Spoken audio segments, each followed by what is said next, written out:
Hello, everyone. I'll give it a few seconds while people join. Great to see so many people signed up and ready for this session. We've got a brilliant session to bring to you today. So this is the latest webinar brought to you by Elemental, the online community for advancing innovations in heat, water, air, and energy. So all the elements that make up the built living environment. And today's session in partnership with Stiebel Eltron is on the role of heat pumps in achieving net zero. And I'll hand over to Laura Bishop from the Ground Source Heat Pump Association in a moment, who will be chairing today's conversation.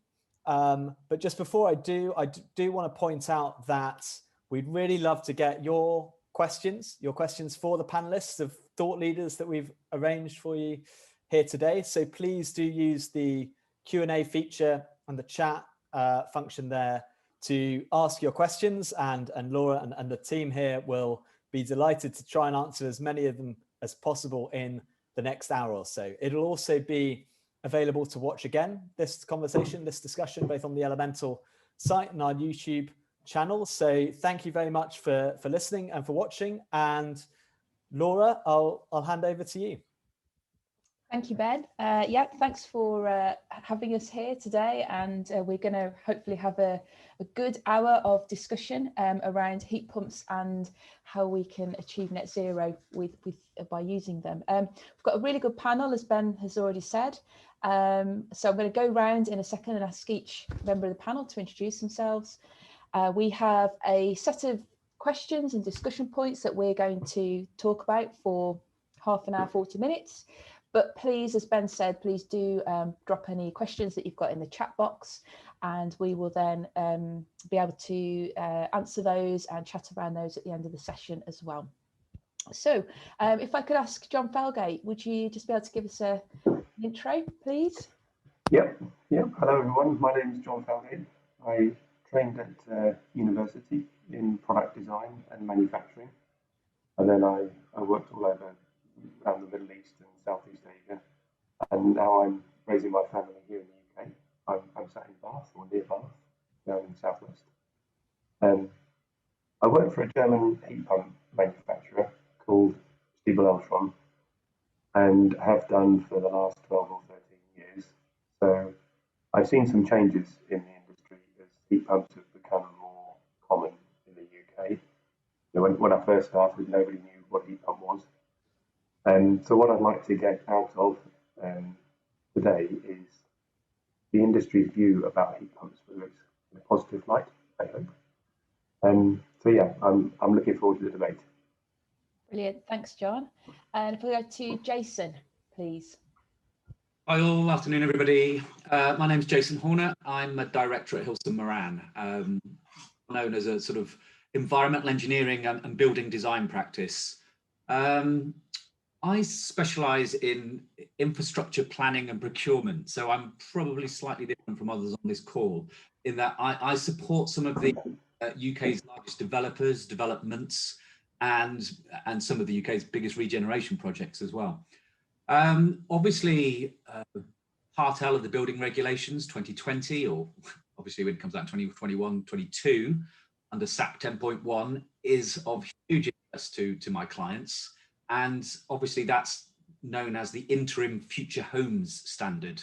And obviously planning for developments that go beyond 2020, beyond 2025, beyond 2030 and beyond that, we're on in proper pathways to net zero. It's really key that we and my developer clients understand the wider issues and risks of electrification of heat, and particularly heat pumps. Brilliant. Thank you, and I think that's something we're definitely going to be able to cover shortly. So if I could go to Graham, would you give us a bit of an intro, Graham? Yeah, certainly. I'm Graham Rothwell. I'm the owner of the Rothwell Group, which includes Rothwell Plumbing Services Limited, which has been going for just on 30 years this year. We've been installing central heating to residential homes, residential properties for during that time, mainly with gas boilers, but last 15 years we have been installing air source heat pumps, and ventured into last 3 years ground source heat pumps just always try to move with the technology. We've seen a big demand from the social sector.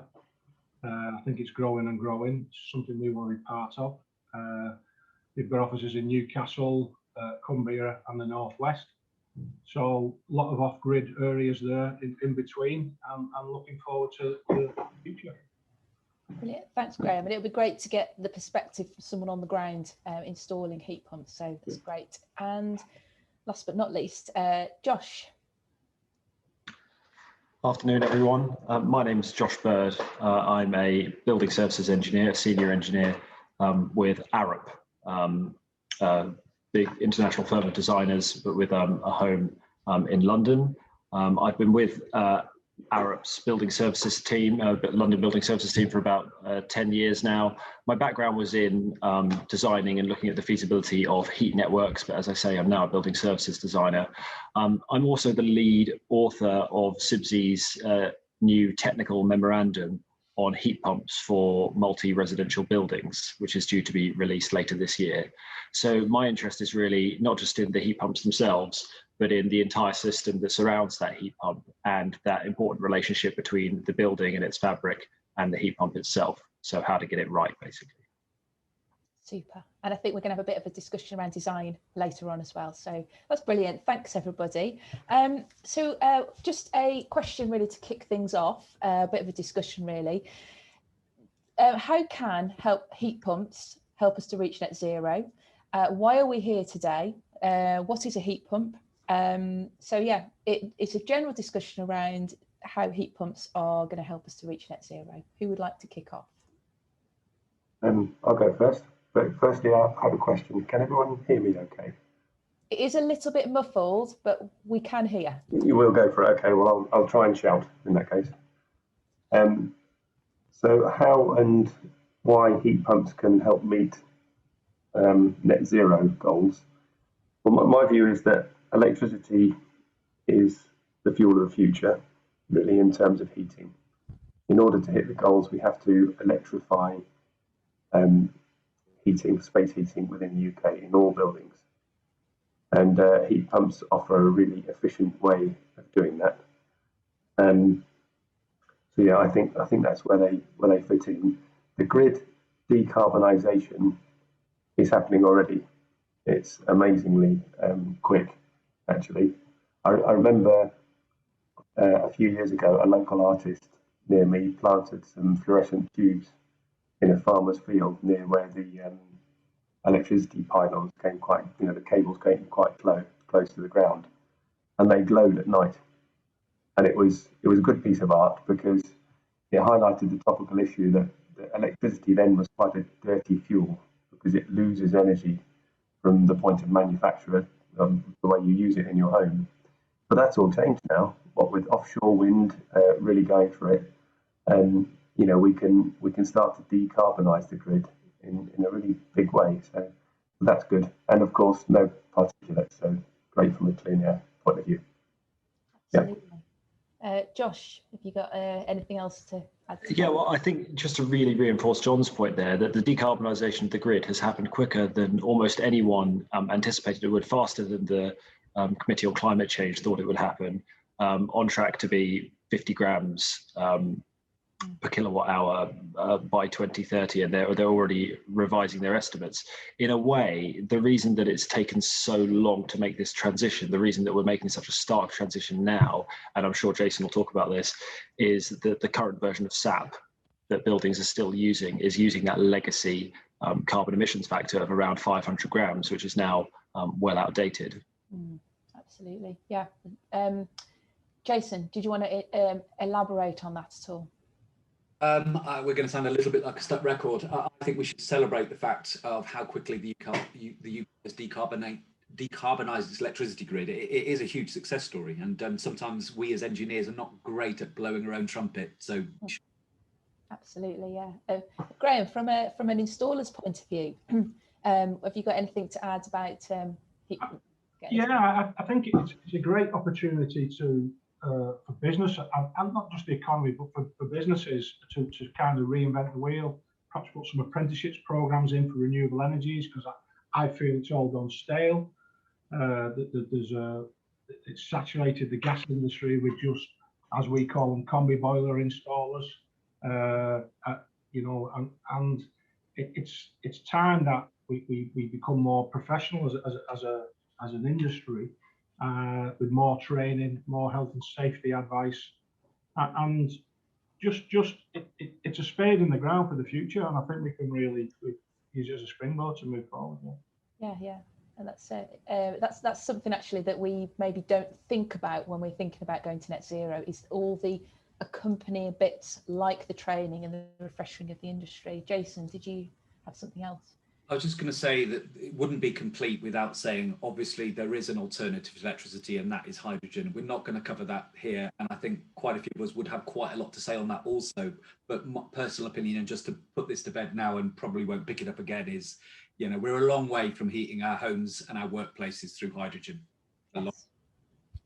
Okay, yeah, absolutely. We could have a whole session just on hydrogen. So yeah, thanks for bringing that up, Jason.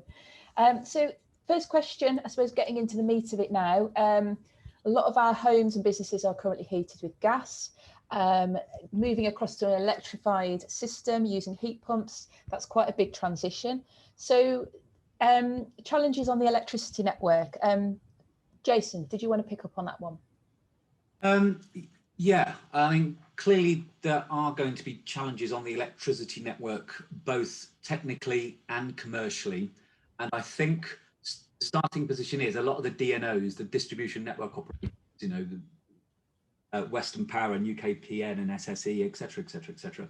These guys are going to be finding their feet a little bit on this. And I get invited to various seminars with these people, trying to look into the future. And they don't have a crystal ball as we don't. And they don't know precisely what is going to happen on the network. There are a few things to think about. I mean, when I'm representing my developer clients, the first thing that happens is, I mean, there's a commercial cost penalty by just not putting in gas, because I don't know if everyone's aware. I mean, if you went, because gas network operators offer such a big asset value contribution, it actually pays for the gas networks, makes them free, and in some cases subsidizes electricity networks. So before we do anything with heat pumps, by removing gas, we're adding on £800 of just connection before we start thinking, which is counterintuitive. You think, right, remove a gas connection, well, our connections are going to get cheaper. They actually don't, they get more expensive. So straight away from a utilities perspective, there's that, and I'll come on to the three-phase versus single phase. I'm sure that'll come up with others in a bit. But you've got obviously the electrical demand. Now, when we look at a gas heated development community, whatever scale it's at, we often can apply quite a high level of diversity. But when we start looking at electricity as heat, there's a lot more coincidence that the boilers, as in gas, and the heat pumps will kick in a more concentrated space of time. So we're going to put less diversity. So let's say we're working on, use round numbers, a home that requires 2 kVA of power. That is going to more than double. You've got, even if it was doubling for the heat pump, say to 4.5 kVA for a heat pump, we're going beyond that, because by the time you've applied the after diversity factor, the maximum peak demand is more than doubling. So that's more than doubling the number of substations that we need on our sites. That's increasing the size of the cables. That's, in terms of the off-site network reinforcement, which is always, in my world, the new built environment and communities, master planning, it's by far the big risk, because we don't know what those costs are. I mean, I deal with DNOs, and we look at Garden Village. We want £12 million for off-site electricity network reinforcement at the 33,000 volt level. Now, you can't bank electricity. Well, you can try, but the DNOs won't like it. So in the planning world, and it's going to cost us where we don't see it, off-site. Now, on the retrofit, it's a wholly different world. So we've got these 3 different levels of electricity cost in building our future net environments. I mean, we'll come on to this, and it's reduced because of what might happen on the fabric side, on the demand side. And obviously, when a developer's looking at this as well, there's also the spatial implications. To put the heat pump and the cylinder in is probably a little bit more space hungry than what we've had in the past. unless we go on to heat networks, which I'm sure Josh will talk about, where it obviously improves somewhat. So in terms of the electricity network, it does have a big impact. It's, you go from 2 kVA to say 4.5 kVA, but it's more than that because of the coincidence and the diversity. Mm-hmm. It's actually more than doubling the loads at a community level, at a town level, at a city level, at a district level. I suppose I should mention, some of the DNOs are also talking about, right, well, if you've got an EV charging point, you're putting a 7.2 kilowatt fast charger on, and you're putting a heat pump in, we need a 3-phase supply. Now, I think that might apply to you and forgive me, I am speaking a lot around residential, and I know this applies to workplaces and commercial, but I think in the residential, I think the larger houses may go to single phase, but 3-phase, but I think single phase will do in most instances until the Energy Networks Association thinks otherwise. I think with the single phase for a bit. The other thing, I suppose, and this will come up with Josh talking about centralized versus decentralized, because of the Electricity Act, we can't run private wire electricity networks in most circumstances. We can't. Electricity, in theory, becomes a really good tool because we can use smart devices to manage it. So the transition to electricity away from gas has huge advantages in terms of smart.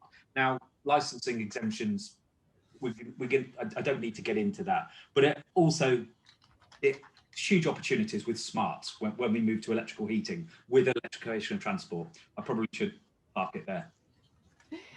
I mean, there's actually loads that could be talked about there, and I wish we had more time to discuss those interesting points that Jason's just raised. I mean, personally, I'd like to go into them a lot more, but I just want to move on a bit. That some of the things that Jason touched on there were about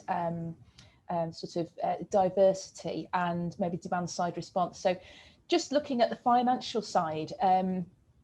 About making the switch. So we've talked about the electricity network, and now we're going to talk a bit about finances, fuel poverty, cost of electricity, all of that kind of thing. So Josh, have you got any insights on the way that we could make the switch financially thinking from gas over to heat pump? I suppose, yeah, the most important thing there is just underlining the importance, why this is an important subject, because fuel poverty, it is a real thing. With a high prevalence of it in England, but even higher rates up to 10 to 30% in Wales, Scotland, Northern Ireland, and the truth of it is that switching to heat pumps is likely to cost residents more for their heat than they would be on gas, and that's purely just a fact of the spark spread as it is today. The spark spread being the difference in price between gas and electricity. Now, obviously, there's lots of conversations we had around the coefficient of performance, the efficiency of heat pumps, but generally speaking, particularly for air source, you're not going to make up for that difference between 4 pence per kilowatt hour of gas and 15 pence per kilowatt hour of electricity. But I do think that there's lots of things that can be done by designers, by developers, by installers to make sure that cost impact is minimized. The first, of course, is energy efficiency of the buildings. And so whether we're talking about a new build or a retrofit scenario, the first priority always has to be to improve the energy efficiency of the building, not least because that's the most cost-effective way of saving carbon, as we all know, the fabric first principle.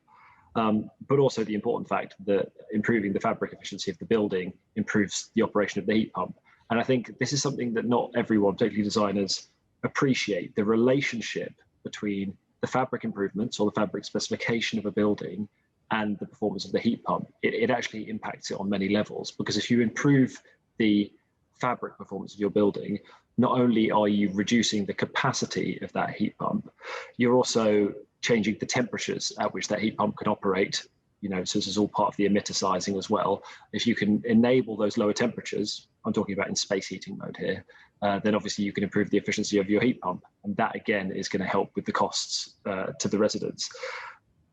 There's a really nuanced point on air source heat pumps, which again, I think people don't necessarily understand. One more thing about the relationship between fabric and heat pumps. The COP of a heat pump is in fact a feature of the relationship between the building and the heat pump. It is not simply a facet of the heat pump.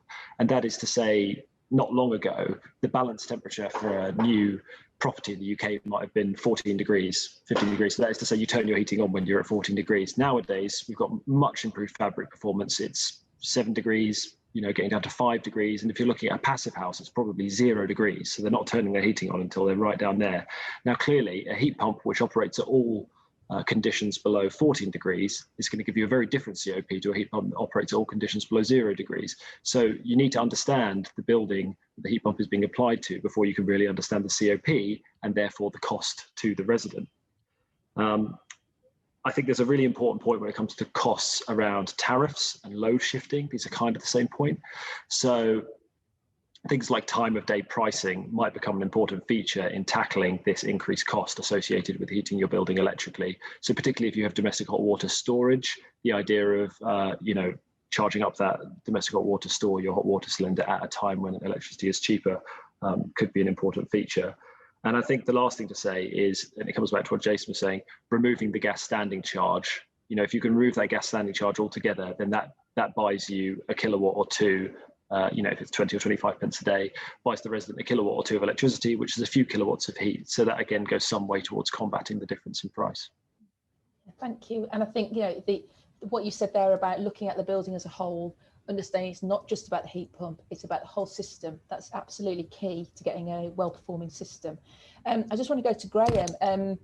Do you, I mean, obviously a lot of the blocks of flats that you're working on, they are social housing. Do you know anything about how fuel poverty and cost of gas, cost of electricity has been addressed on those? Yeah, education really, seminars, forums, as much information, leaflets, talking to them, explaining in simple terms how the system works, how it differs from a gas central heating, how it runs more continually than just pushing a button and letting it put your bum on the radiator like people like to do, put the clothes on. It's a complete different habitual use. So the importance around that journey is critical to the expectations of each resident. Some residents don't even use the hot water or the heating. You know, they might put a fan heater on and they just get washed in cold water. You'd be surprised how often that's still quite frequent that we come across. So when we start bolting on electricity bills that are going to go up and there's even more confusion and they don't want it. So there really is an education and a talking and cajoling people into telling them it's going to be okay, but it's going to be used in this certain manner.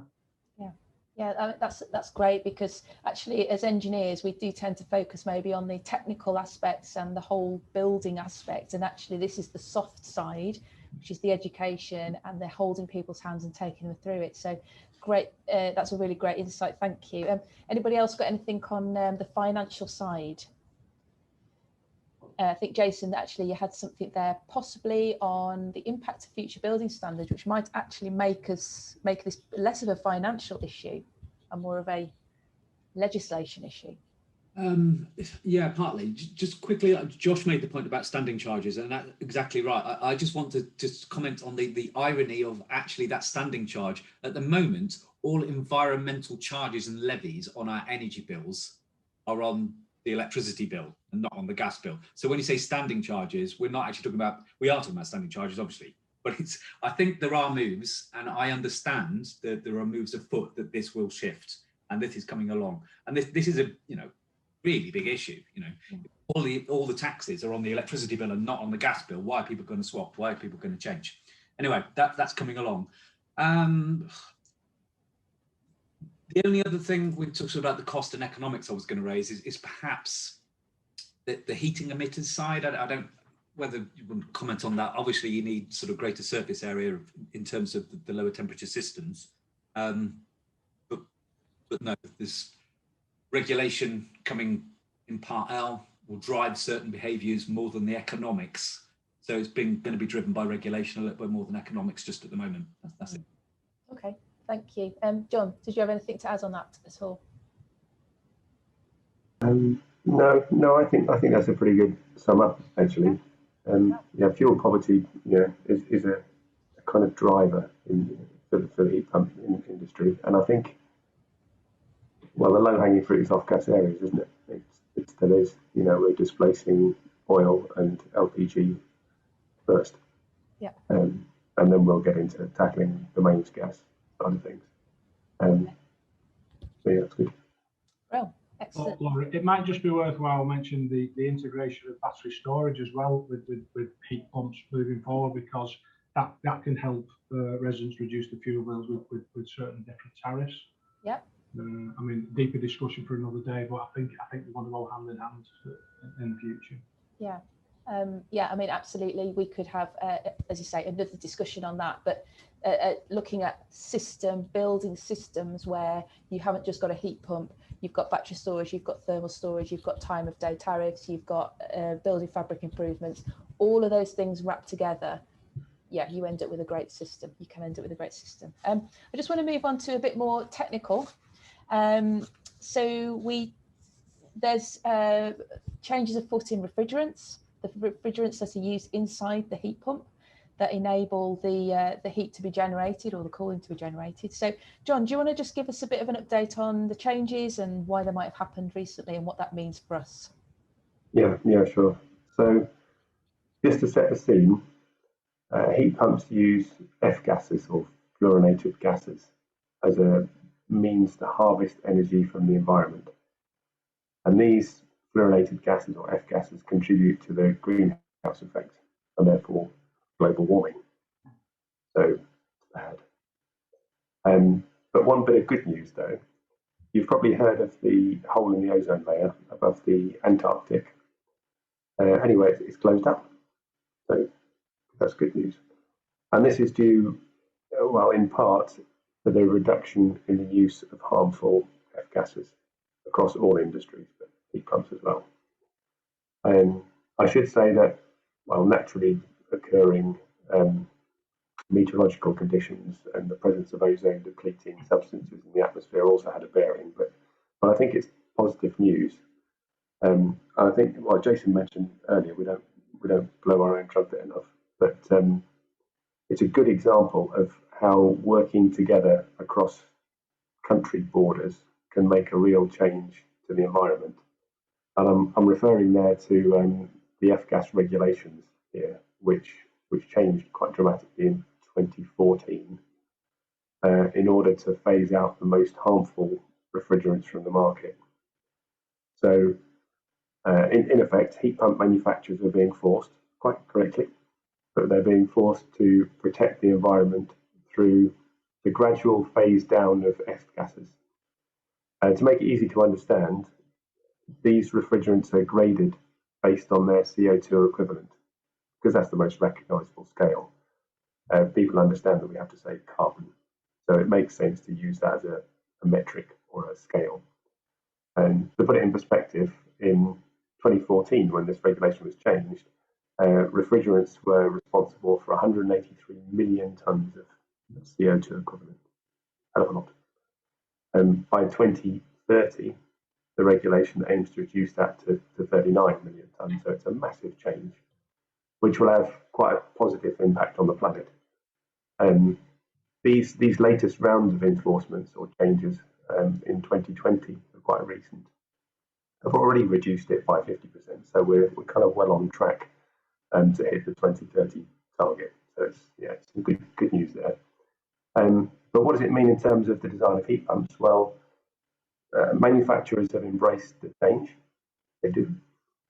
And they've taken the opportunity to innovate, improve the design of their products.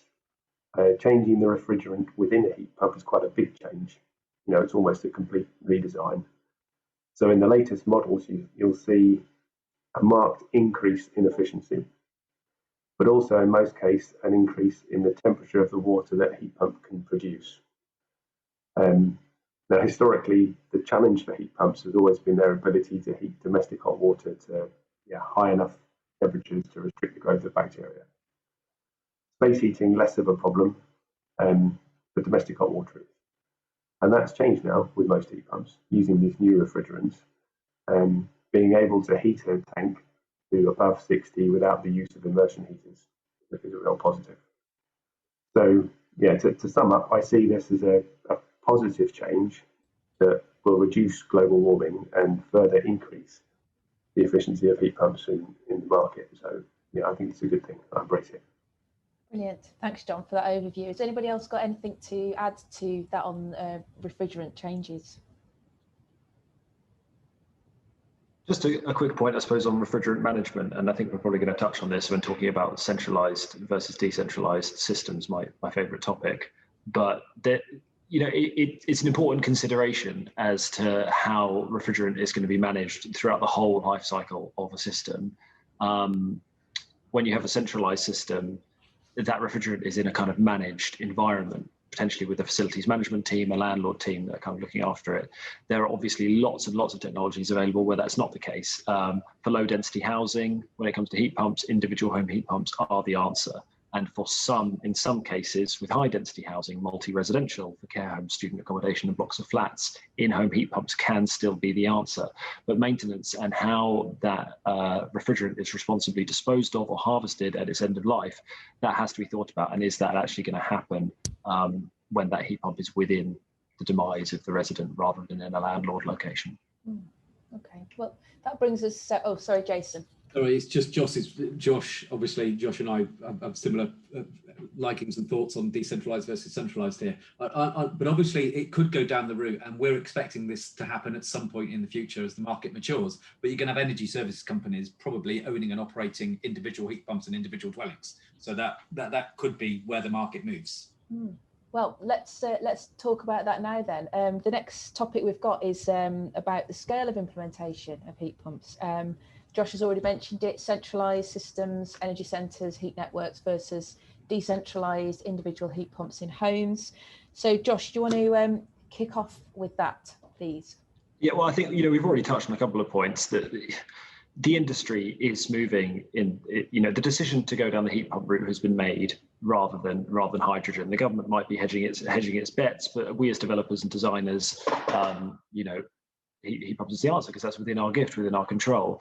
The big question, I think, for multi-residential, high-density residential and high-density developments is whether we're still backing the centralized communal heating model or whether we're backing the individual, sometimes called in-home model. And I think it's a really exciting time in terms of all the technology that's coming out around heat pumps, particularly in the decentralized or in-home heat pump area, because you've still got the traditional kind of split units. When it comes to air source heat pumps, for example, you've got split units inside, outside. You've also got heat pumps which are attached to every other kind of equipment you can think of. So heat pumps which are attached to mechanical extract ventilation, doing the extract ventilation for your home, or attached to the MVHR. Heat pumps which are attached to an ambient loop, sometimes called these fifth generation heat networks. And there's also now these kind of domestic hot water only heat pump bolted to the top of a calorifier, which is then ducted directly to and from the facade. And I can honestly say, having done plenty of research and spoken to many different consultants and developers in writing this this document for SIBSI, I think there is probably as many different products and combinations of products as there are projects out there. So it's an exciting time, and as I say, I think the jury's out on the centralized versus decentralized, and time will tell, I think, what will come out on top. Yeah, I think that's why it's such a good time to be in this as an engineer, because you've got so many different solutions and so many different kinds of applications. It is really, really interesting. I just want to go to Graham because you know, the jobs that you work on, they have been in-house heat pumps, shared ground loop, ambient loop systems. Can you tell us a bit more about sort of if you've come across the decision for centralized, decentralized heat pumps on those jobs? I think a lot of it depends on the requirements of the landlord, really, and what their desire is, because generally they do get advice before a tender package goes out. You know, whether they want to utilize the landlord electricity supply or they just want to put all that back on the residents. The building, the design of the building's got a lot to say. And sometimes, you know, there might not be a position for the heat pump, an individual heat pump within a dwelling. The weight load might not fit within certain properties and floor constructions. So you might be forced to go down a central plant route with heat interface units within each flat. So there's lots of different, if I had an open spec job to look at, we would take everything into consideration, and obviously we would be trying to win a job, so it would look at cost as well against the performance of systems, and no building is the same. And whether you're speaking in gas, ground source, air source, heat pump, it needs designing, and that's the key to this, getting the design right in the instance to make it work. Yeah, that's brilliant. Thank you. And yeah, just knowing that there isn't a one size fits all, no building is the same, and there are options. So, Jason, have you got anything else you might want to add on to that, or John? I can come in with a couple of thoughts. Obviously, when you get to sort of spatial implications in terms of the indwelling system, obviously the heat pump and the cylinder compared to a heat interface unit, the heat interface unit does offer less spatial implication within an apartment or a building. And obviously, thinking about that, yes, there would be then a landlord or a management company or an ESCO requirement for storage and for the heat network. But that's one thing that comes in. The second point is back on, Graham brilliantly suggested, it's dependent on the landlord. You know, some landlords want to provide warm spaces to live and warmth as a service. Others want to provide space as a service and want to have nothing to do with the energy system that comes with it. And we've got clients that on both sides of that fence.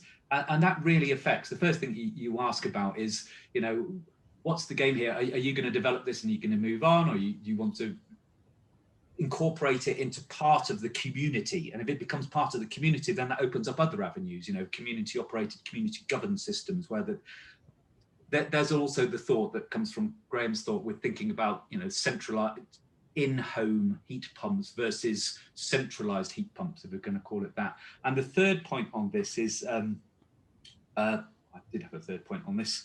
It's with regard to, if you did have a big centralized heat pump and you had maybe an ESCO operator or a landlord operator, now you could basically connect directly using a power purchase agreement or through a virtual interface or a smart interface directly with a renewable energy generator, and immediately you're into the realm of proper net zero straight away, shortcut to net zero. So there are opportunities. You couldn't do that with an in-house heat pump. You can't connect them up via private wires. I mentioned this a little bit earlier. But as soon as you go to that centralized system and you've got an ESCO that can be a wider energy company, there could be local energy archetypes. There's a lot of flexibility. You could do a lot. Yeah, John. Another point that, sorry, John, another point there with centralized plant, that is we'll need to heat meters to calculate how much heat's being used, so they can be charged, each resident can be charged. So that needs to be bolted onto the package if you put in a system decentralized planting. Good point. Yeah, John. Yeah, over to you. There are a couple of barriers I just wanted to share, you know, that I've come across. One was a cultural one, where everybody seems to want their own little boiler. Bugs me a bit, that one. It's not the case in other countries, but I think there is a bit of a cultural barrier in the UK. And the second point, or the second barrier I've come across when talking to local authority and housing association type of projects, is that they need to give the tenants the right to change energy supplier as many times a year as they want. You know, they go on uswitch.com and they can find the best deal and they can swap. I've yet to come across a good way of providing a central plant whilst maintaining that right that they have to provide. So yeah, it's just a couple of things just to make it a bit more controversial and stir it up. But yeah, that was it. Yeah. Josh. Just kind of circling back, because I think that loads of really good points have been covered there about the considerations of putting heat pumps in the home or not, around space. I think there's one more point to be said around acoustics. You know, acoustics obviously have to form a consideration, whether it's in home or a bigger unit that's sitting on a roof somewhere that's making noise that can be heard through openable windows. Maintenance you've already spoken about, and of course efficiency is a big consideration as well. I think one thing we would be remiss to not speak about is safety. You know, a very hot topic at the moment.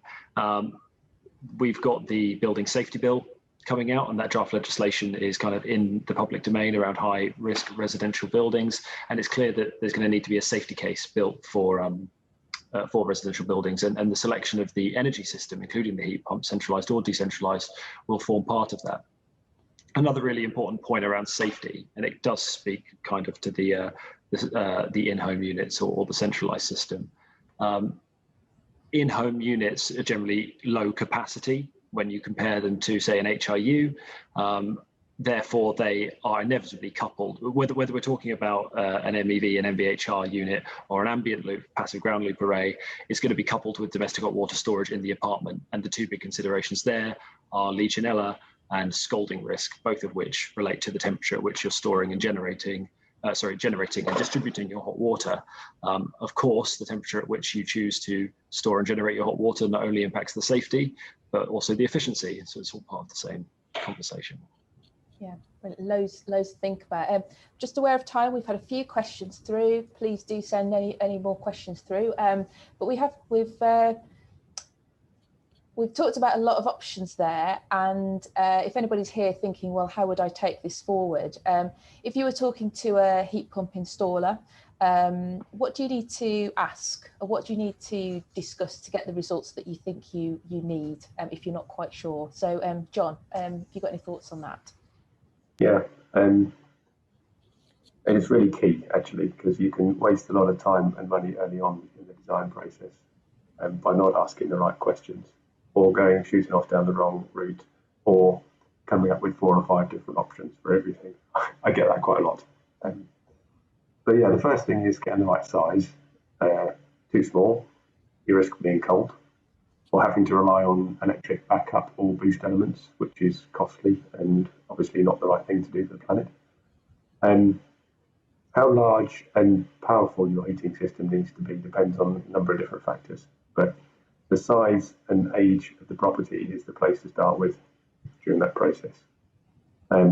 We spoke earlier about this, but the increasing standards in building regulations primarily over the years have led to increased heat retention. Newer properties have become more efficient, more energy efficient, and tend to require less powerful heating systems to maintain comfortable temperatures in winter.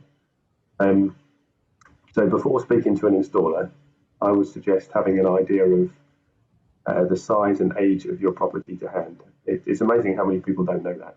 So yeah, see if you can find out first, early on in the process. Any data that you can supply on running costs, also really useful. Keep your bills, because you can use these to work backwards to get an indication of the size of the heat pump you may require and the cost of it. The installer, if he's a good one, will carry out a detailed calculation to work out exactly how powerful the heat pump needs to be. But my point is, it helps to know the size and the age of your property right at the start of the process before you get into all that time-consuming stuff. Second point we've touched on is space requirements.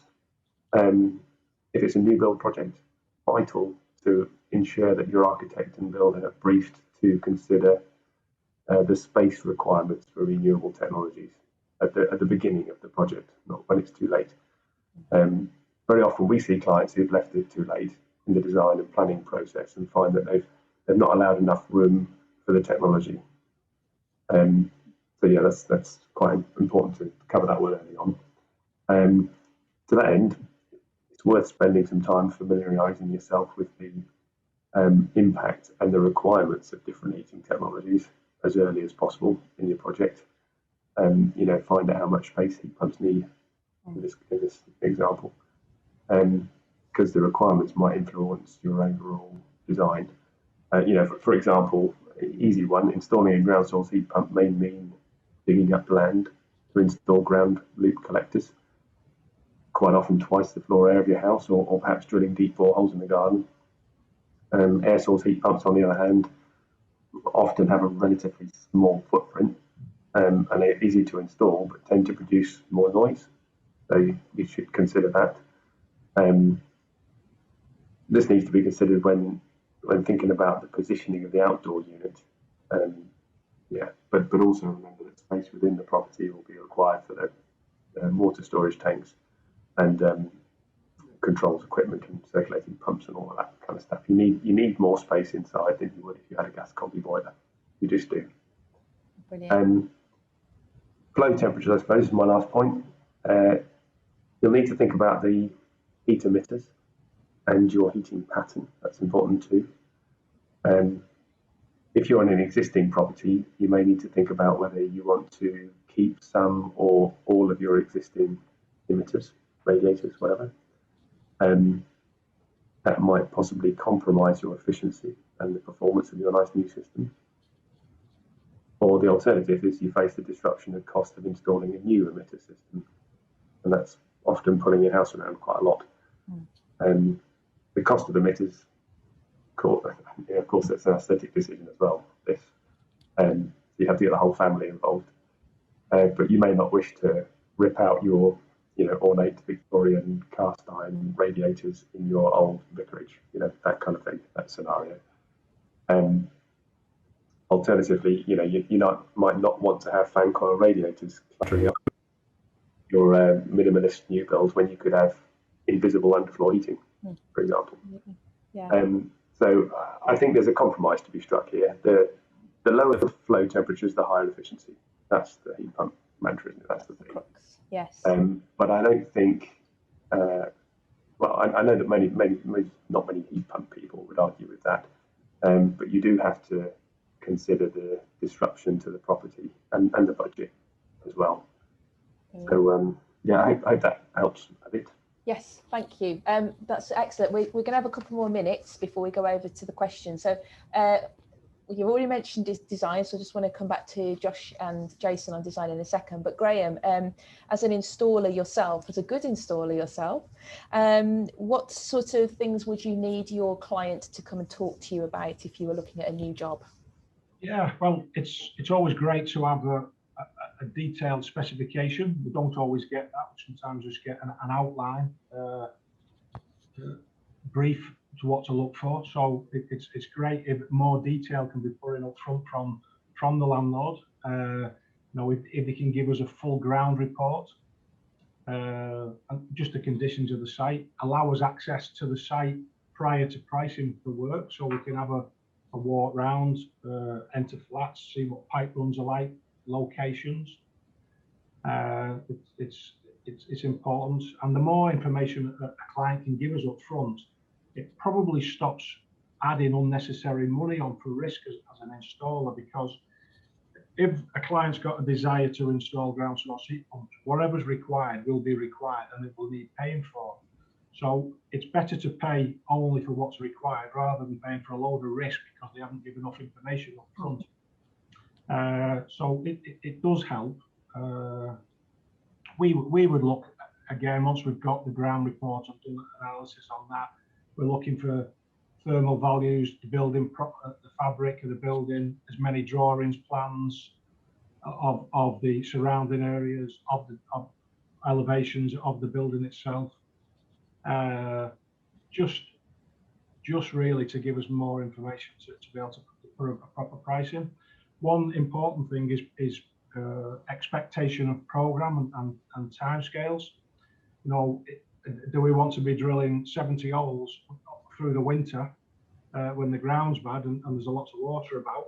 Or are we going to wait for summer months? So planning as well is important, because that can affect cost as well if it's going to overrun. So there's lots to consider. Yeah, and I think the message is spending time up front. And I just want to give Josh and Jason the last word on the importance of design and the planning side of the project before you get stuck in, and then we'll go over to some questions. So Josh, can you give us a quick word on that? I think we've already covered a whole bunch of the points, which I would like to say. John made an excellent point about the sizing of the heat pump and how important that is.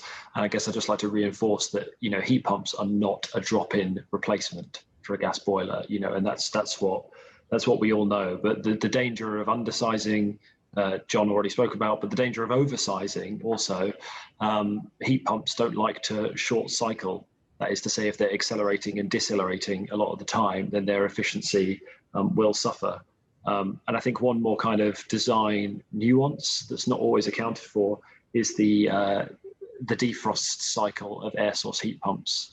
And whether you're working on an individual home heat pump, individual home air source heat pump, or a large scale heat pump, that defrost cycle, not only do you lose the capacity of the heat pump for the time that it's defrosting, or at least one of its circuits, you also get a bunch of water defrosting off the cores and going everywhere. And I've heard from people who own, a tiny Welsh cottage, that they have a puddle and an ice rink outside their back door. But I've also heard it on big commercial buildings where the roof, turns into an ice rink. So, that's something that needs to be considered. John. Yeah, sorry, I thought of another thing, and it's a kind of a warts and all sharing, bare my soul here. But it was a mistake that was made on a passive house development, proper certified passive house, didn't need hardly any heat.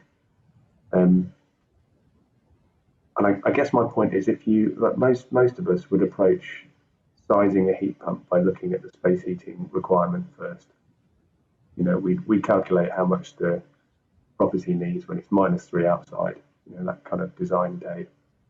But the insulation values of buildings are getting so good now that if you do that, you end up with a heat pump that's so small that it takes forever to heat up hot water tanks. Mm. And while it's taking forever to heat up hot water tanks, it ignores the space heating. Because with most heat pumps, domestic hot water is the priority. There's some kind of diverter valve or pump. Anyway, it concentrates on the hot water tank first. And that can be a problem. So I think we'll end up, as an industry, with a sort of, the smallest heat pump you can get away with is it's actually nothing to do with the space heating. It's going to be more to do with the domestic hot water demand. And also, I have to say, and you guys probably have the same experience, customers just go mad for hot water, don't they? Everyone seems to be wanting ridiculously big hot water tanks at the moment. So it's a constant battle to try and set their expectation on that. So I just thought I could chip in and share. Brilliant, thank you. We have just got 8 minutes for a few questions, but Jason, did you have anything you wanted to add, particularly on that bit? No, I think John's finishing point there, and everyone wants too much hot water, is a good point to finish. Thank you. Okay, so just a few questions. We've got a question from Steffi. This might be one for Josh, but if anybody wants to chip in. She's talking about retrofitting any kind of building with an air source heat pump. Is it possible to get a COP higher than 3 when you're only producing water at around 40 degrees C? It's difficult to find real world information on heat pump performance. So are COPs above 3 possible in retrofits on an air source? I'll probably let John speak to the actual numbers, but I suppose the point that we've already said, which is domestic hot water often drives the temperatures in a residential setting. So one thing I'd question is that heat pump only doing space heating if it's supplying 40-degree water, because that's clearly not hot enough to heat a hot water tank or to provide instantaneous hot water. And again, kind of saying the point that I said before, the COP is this relationship between the building and the heat pump. So how well insulated is that home? It's going to affect the size of the emitters, therefore it's going to affect the temperatures you can run at, but it's also going to affect the ambient conditions at which it's running. Thank you. John, anything to add? Yeah, I would say yes. Flow temperatures are the key. So I think with properties that have a high heat demand, or to put it the other way around, are poorly insulated, you would think would need high flow temperatures. But if you couple the heat pump with fan coil convectors running at 40, 45 degrees, you can heat a leaky old building with a heat pump. Having said that, forget it all, because the fabric first rule is the rule. You should invest money on the fabric of the building and sealing up the drafts so that the wind blows around it, not through it. They're the simple things where you can make a big impact.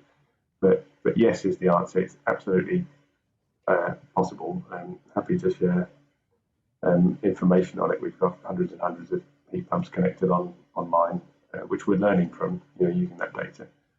So yeah, I'd say yes. Okay, Thank you. So question here, well, actually, there's two questions that I could possibly link together. One's from Andrea. No more financial support for using ground source heat pumps. I presume that's about the RHI, renewable heat incentive, and as a result, the boreholes can make that kind of system very expensive. Is there any incentives or positive points that can be used so that ground source is better, can be used over another system? And then there's another question further down about gas and the cost of gas. Retrofit is a big issue, and you know, they're driven by cost. So moving someone from the cost of gas onto electricity and without an incentive, what's answers from the panel? Maybe Jason, you've got something to add on that.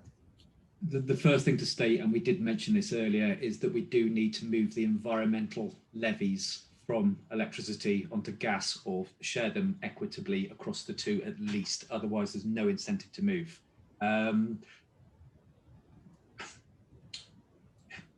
It's getting the efficiencies right again, which I think all of us have commented upon in some way or other. It is a big capital investment to do it. It's easier to do it in new build. It's harder to do it in retrofit, which, and I'm sure we'll come on to Simon Alexander's question at some point as well. No, I'll let others come in on that as well. John. Yeah, there's quite a lot going on in one question, but the ground source side of things I'll pick up. Incentive schemes are great, aren't they? But they do cause peaks and troughs quite a lot in the market, whether we're talking heat pumps or PV or, you know, whatever. We've been there. So if we set aside incentive schemes at the moment and just look at a ground source heat pump, my point which might help is that once you've invested the money in the ground collector, whether it's horizontal or, you know, vertical boreholes, that pipe work will last for many generations of heat pump. So if you take a long-term view, let's say the pipes in the ground last 50 plus years, probably more, but let's say 50 plus years, you could get through 4 or 5 heat pumps, which is just a little white box that you put on top of the ground collector, and it's relatively cheap, actually often cheaper than an air source heat pump. So I guess if you can take that long-term view, which some commercial projects do, then that will help justify the capital investment or capital cost for a ground source heat pump. Yeah, so that's probably. Oh, there's one other thing I was just going to share. I came across a project. We sold a ground source heat pump to a customer. It was 15 years old, and it had failed. And actually, the guy was really angry. He was, you know, quite aggressive on the phone, and he'd never had it serviced once or anything. You know, 15 years and it failed. I thought I'd done all right. It run something like 40,000 hours or something, so it was good heat pump, done its job. And when I went to sell him another heat pump, which I did, which is good, I fell into a bit of a problem actually, because his house still needed the same amount of heat as it did 15 years ago. But the heat pump technology had moved on, and the new heat pump I was selling him was more efficient, and therefore can harvest more energy from the ground. So it turned out that his ground collector was now too small. So that was a bit of a hole I fell into, and I thought it might be worth sharing with everyone. If there is any spare money in the budget, which I know there's hardly ever is, but if there is, then I would invest it in the ground collector when it comes to ground source heat pumps, because it future-proofs it. Right. It is a great insight. If there is budget, that is something you want to be investing in, because that is the investment side. Ben, have you reappeared to tell us that we are out of time? Out of time. We could probably, just leave with a kind of closing message. I guess just to thank everyone for so much engagement, thank all of our panelists for joining today. I think there's a bunch of questions that we probably didn't get to, but that we will do our best to answer afterwards. So we've got a record of all of those. So we'll try and where possible get some answers back to you for some of those questions. So yeah, really just to thank everyone for joining, and to say, if you've missed anything You can join us again. You can watch this again on the site on YouTube afterwards. And then again, big thanks to you, Laura, for hosting this conversation, and also thanks to Stiebel Eltron for sponsoring it and partnering with us on this. Brilliant. Okay. Right. Thanks very much. Hope Thanks, you have a good rest of everybody. your day. Okay. Thank Very much. you. Bye. Bye. Bye.